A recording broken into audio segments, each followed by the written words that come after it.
भाविकांनी आपल्या मौल्यवान वस्तू सांभाळा.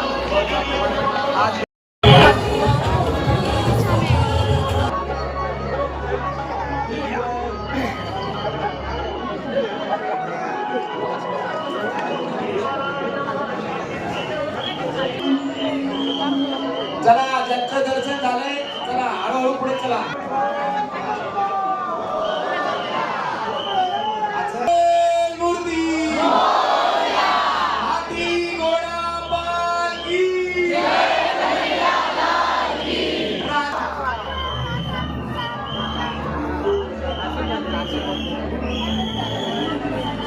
आमच्या भाविकांनी 2 मिनिटं थांबा, पुढची गर्दी कमी झाली की सोडतो.